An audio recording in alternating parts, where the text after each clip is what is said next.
కలకలం రేపింది. వెంకటగిరి నుంచి ఖమ్మం వైపు వెళ్లే మున్నేరు కాల్వ సమీపంలో మృతదేహం లభ్యమైంది. గమనించిన స్థానికులు సమాచారంతో ఘటనా స్థలానికి చేరుకున్న పోలీసులు డెడ్ బాడీని పరిశీలించారు. బాలిక వయసు 17 సంవత్సరాలు ఉండవచ్చని పోలీసులు తెలిపారు. ఘటనా సమీపంలోని ఇటుకల బట్టిలో ఒడిశాకు చెందిన కూలీలు పనిచేస్తున్నారు. అయితే లభ్యమైన డెడ్ బాడీని కార్మికుల కుటుంబానికి చెందిన బాలికగా పోలీసులు అనుమానిస్తున్నారు. బ్రిడ్జిపై నుంచి ప్రమాదవశాత్తు పడి చనిపోయిందా, ఆత్మహత్య చేసుకుందా లేదా ఎవరైనా హత్య చేసి ఉంటారా అనే కోణంలో పోలీసులు దర్యాప్తు చేస్తున్నారు. మృతదేహాన్ని స్థానికుల సహాయంతో మార్చురికి తరలించారు.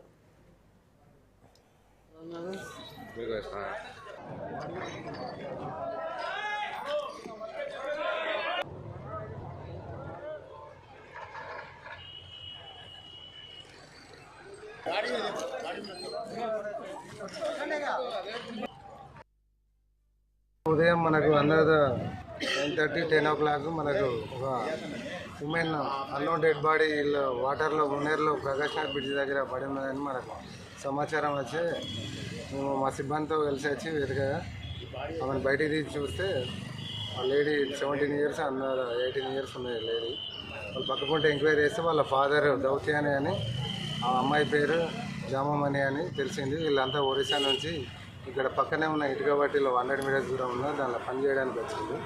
నైట్ వీళ్ళ పేరెంట్స్తో కలిసి తిని పండుకున్నది. ఈమె 11 o'clock కనబడతలేదని వాళ్ళు బస్ స్టాండ్ అది అని వెతికింది. మార్నింగ్ చూస్తే మీదికెళ్ళి దునికి పడిపోయినట్టు ఇంజురీస్ కాళ్ళు విరిగి అది ఉన్నాయి. ఇంకేదైనా ఉంటే మనం డీటెయిల్ ఎంక్వైరీ తర్వాత పూర్తి వివరాలు. ఉదయం మనకు అందరూ 9:30, 10 o'clock మనకు ఒక ఉమెన్